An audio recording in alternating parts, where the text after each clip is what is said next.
Hello guys, here is another video. I'd like to share with you an interesting part in this chapter of this book. Just before expecting something to come into your life, you need to know that you must first implement an idea into your mind, into your subconscious. You need to sow a seed in order to reap. That's why we are told, what you sow, you shall also reap. First you need to pray, or as there is said, you need to visualize the wish fulfilled before getting it into your life. First, implement the idea into your subconscious, then, believing it, let the subconscious bring it to you. Let's now jump into this interesting part. Whatever you suggest with confidence is law to the subjective mind. It is under obligation to objectify that which you mentally affirm. Not only does the subject execute the state affirmed, but he does it as though the decision had come of itself, or the idea had originated by him. Control of the subconscious is dominion over all. Each state obeys one mind's control. Control of the subconscious is accomplished through control of your beliefs, which in turn is the all-potent factor in the visible states. Imagination and faith are the secrets of creation. Okay guys, I just wanted to share this beautiful quote with you and remind you these gems. Don't forget to implement an idea into your subconscious mind and wait it confidently to come into your life. Thanks for watching.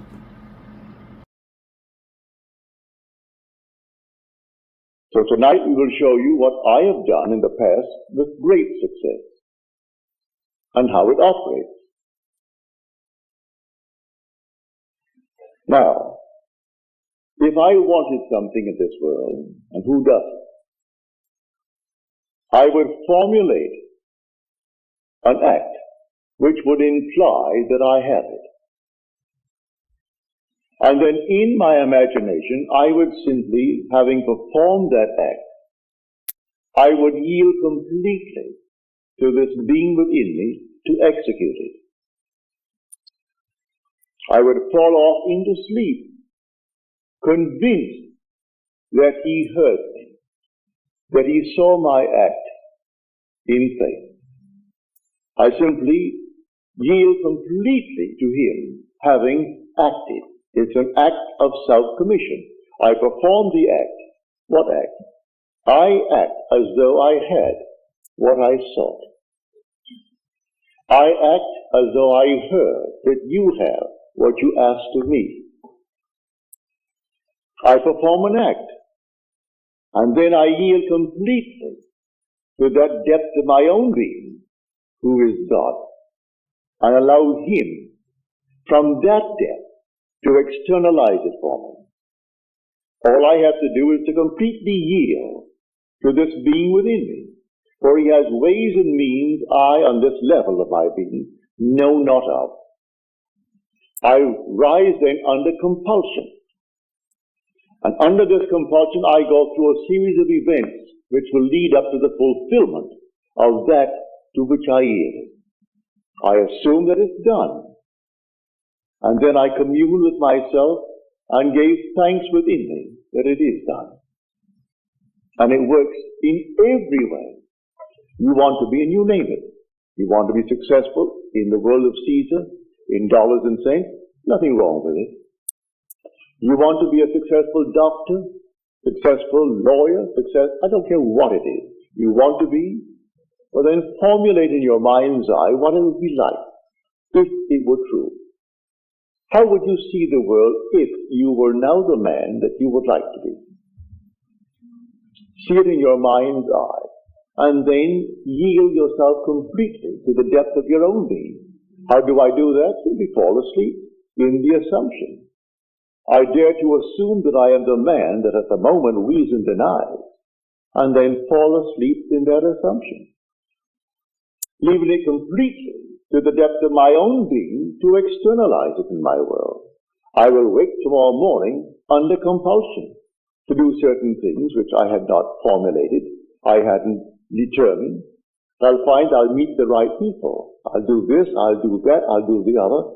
And it all adds up towards the externalization of my assumption. So within you is that power, within you is that wisdom, to do anything that you desire in this world. So this is the faith of which I speak. How do I do it? You can sit right here.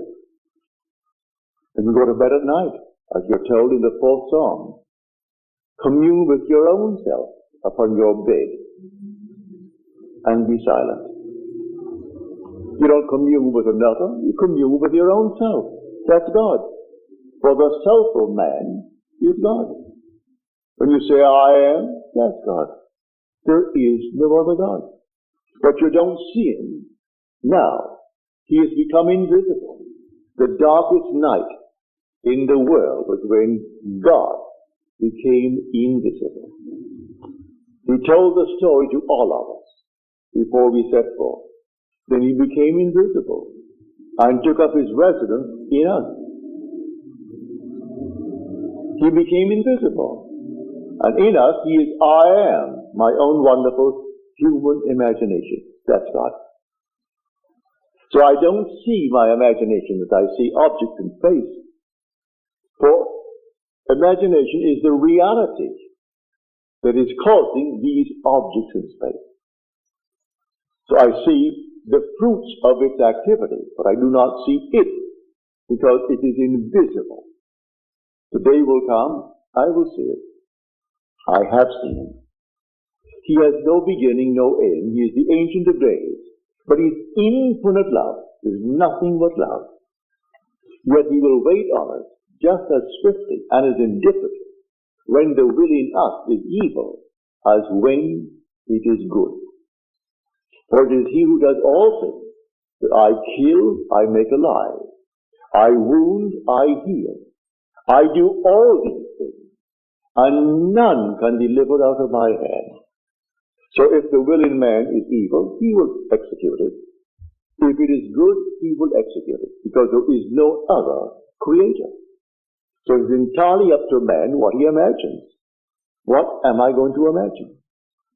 But remember, when I imagine, I must imagine and then completely yield.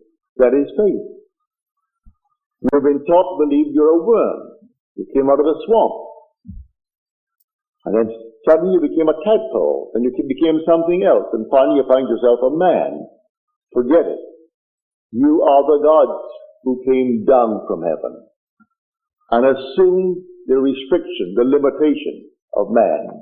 This is the limit of contraction, and you assumed it. And you're going to fulfill a definite purpose in man. While you walk the earth as man, that predetermined plan will erupt within you, and the whole thing will unfold within you, beginning with the resurrection. The resurrection did not take place in the Near East, in some little place where they're looking for it now.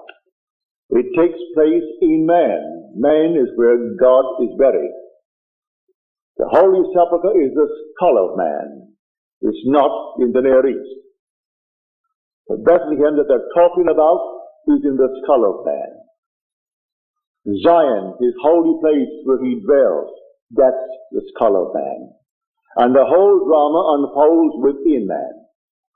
And man awakens within himself to find himself completely sealed within his skull. And he comes out like a child being born out of his own skull.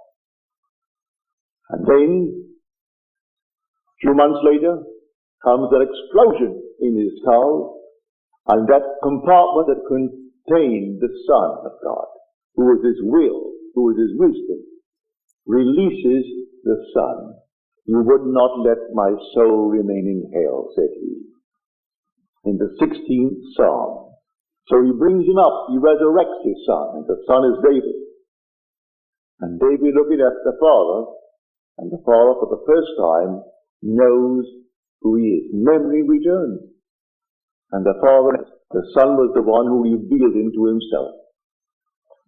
So the whole drama unfolds within man, and the whole thing is contained within the skull of man. Has nothing to do with anything on the outside. They're looking in vain, all the archaeologists, and they bring back all this nonsense. You are the Lord Jesus Christ. There is nothing outside of man. The whole drama takes place within man. It has nothing to do with anything outside. You're living in a world of shadows, and the drama is within. So let us now get back to this simple approach of faith. Do you know what you want, either for yourself or for another? Construct a scene which would imply the fulfillment of your dream. Just construct it. Enter into it just as though it were true. Feel what it would feel like if it were true.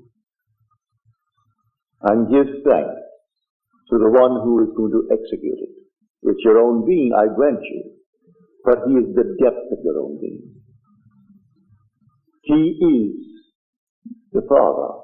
You haven't yet found him, but he is the Father. And you are now on the surface of your being. So fall asleep in the conviction that things are as you desire them to be, in confidence that he will execute it. I use the word he, it's yourself. But for clarity's sake, I say he, because you're not aware of him as yet. You will be one day. Everyone will be aware of their being. And because that being has one Son, and that one Son is the Son of all, we are one. There's only one. There aren't millions of gods, only one God. But the one God is made up of a brotherhood. And we are the brothers, raising ourselves to the level of the one God. But I've been sent to tell you this, and tell you I will and must. If only a few hear it, what does it matter? You hear it with conviction. Because I tell you the truth, it will last. I am not here to set up some little ism. I am not here to speculate and try to set up some little philosophical setup that may work. No. I want no church, no ism. Just to tell you who you are. And you will tell it to others, and others will tell it, because in the end you're going to prove it to be true. You can't rub it out because it is true. All that I have told you is true. I'm not speculating. I'm not theorizing. I stood in the presence of the infinite being in his infinite love, and he embraced me. And he sent me. After he embraced me. Therefore love embraced me. Therefore guided by love. We became one body. People are misled morning, noon, and night by so-called holy men. Forget it. Man comes to you telling you he's a holy person, turn around and start running. All these holy fellows. They just simply meet you and meet another crowd, and next thing they do, they run to the bank with what was in your pocket. Picked up one fellow here, he's flying off to Switzerland. He was in Spain after having collected a fortune. They found $300,000 on him. And he was at the Maharishi that came up through this country. It wasn't the Maharishi, it was his secretary running off to Switzerland, where you put it into your Swiss bank. And all the people fall for it morning, noon, and night. And so if you're taking over, you hate to hear it, because people hate to know that others know they were beguiled. And so those who gave their fortunes to him, $500 to teach them how to meditate, of all the nonsense in the world. Teach you how to meditate? It's just a simple, simple thing. You don't meditate on your navel. You don't meditate on any of these things whatsoever. You know what you want? What would the feeling be like if it were true? What would it be like? Assume the feeling of the wish fulfilled. Well, anyone can do that. A child can do that. What would it be like if it were true? That's meditating. Now yield completely. And the being within you will take that and externalize it for you. Meditating on your Kundalini fire and all this nonsense. Has nothing to do with it. I'm going into so-called diet. Diets will not commit you or commend you to God. He gave you a palate, didn't he? Or then exercise the palate too.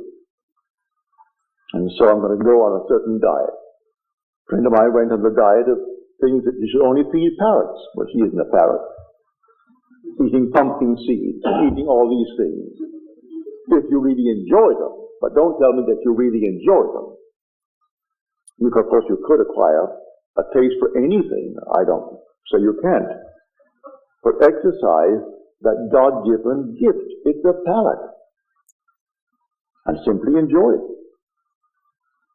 So, to come down to the ninth message on faith. By faith, the worlds were created by the Word of God. Faith does not give reality to the unseen things. Faith is loyalty to unseen reality. For this thing exists. All things exist. I tell you from my own experience that the entire world that is unseen to this world exists now. It actually exists. Not out there beyond the stars, right here. It's all existing right here. And the day will come that you will actually awake and you'll be able to step into these unnumbered sections of time. 1,000 years ago has not passed away. And 2,000 years from now is not something that is going to suddenly form itself. It is now. And you are simply in a section of time. And the day will come to be able to move into any section of time. All these things exist now. And the purpose of it all is simply to awaken. And when you awaken, who are you? You are the author of it all. You are God. God the Creator. But to come back to our wonderful approach tonight. You want a better job? You want more money? You want this? You want that? Don't be ashamed of it. Who gave you the urge? The Father did. You have the desire. It came from the depths of your own being. So He can execute it. He only asks you to have faith. Faith in what? Faith in Him. Have faith in God. All right. Where is it? Use my own wonderful human imagination. I cannot see the fulfillment now, but He will do it. For now, assume that I am already the man that I want to be, and yield completely to that assumption, and fall asleep. Just completely fall asleep and completely forget it. A lady who was here tonight, she called me up on the phone here just a few days ago, and asked something of me. I will not tell you, it's too personal. But she asked me to please care for a certain thing. It's so simple. I sat in my chair after I spoke to her on the phone and heard her tell me. But she came back tonight and told me that it has happened. She is here. She's seated here tonight. Drove all the way from San Bernardino to tell me this story. And it simply worked. What did I do? Didn't cost me anything. Cost you nothing. What does it cost anyone to have faith in God? Why put a price on it? Why charge anyone?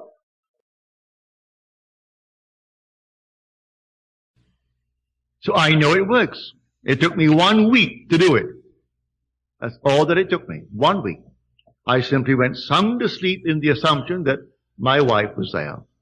And it's the girl to whom I'm now married and who bore us this glorious daughter. And it's been since 1936.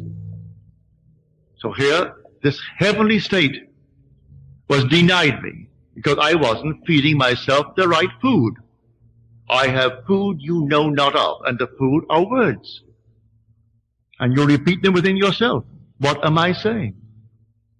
As Blake said, oh, what have I said? What have I done? Oh, all-powerful human words. What have I said? What have I done? Oh, all-powerful human words. If man only realized what he is doing when he is talking seemingly idly. So, after all, who cares? Who knows? Who knows? The only one that cares knows. And he is your own wonderful human imagination. That is God. That's the Jehovah of the Old Testament and the Jesus of the New. And there is no other God. And he's buried in you. And he's dreaming in you. And surely you want to awake. Well, you will awake the day that you actually move in to the life of imagination, where you trust your imagination and live in it. You're not far from the threshold of rebirth. But I can't tell you the day or the hour. No one knows but the Father, and the Father is your own wonderful human imagination. I saw it so clearly. This is the stone that the builders rejected. But what the builders rejected has become the chief cornerstone. It was the Lord's doing, and it is marvelous in our sight. So I rejected the fact that I was the cause of the phenomena of my life. I couldn't believe it. I thought everyone outside of myself caused it. Then I realized, when I saw the vision, here is a stone, a quartz, and it fragmented into numberless parts. As he said, the one who bought the home, that's a fragmented part of my own being. My doubt brought him into being. He materialized my doubt. A man, a person, and he bought the home I wanted because he had more money. I materialized that. It came out of me. So the whole thing fragmented. And then when it came together and formed itself into a man, seated in the lotus posture, and I looked at it, I'm looking at myself. Then I realized I am the cause. He is the dreamer in me. One day he is going to awake from this dream. And when he awakes, I am he. And he and I are one. This is the story I am trying to tell the whole vast world. Because I know it's true, and the day will come, you will know it's true. There is no other God than your own wonderful human imagination. I still will invite you, although I've told you to do it yourself, I still invite you, if you feel uneasy about it, to ask of me. For in the end, may I tell you, we are one. Now let us go into the silence.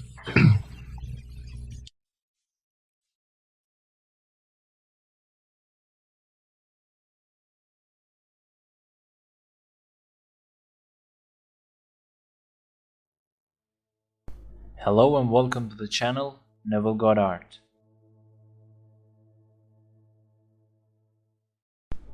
As you think in your heart, so you are.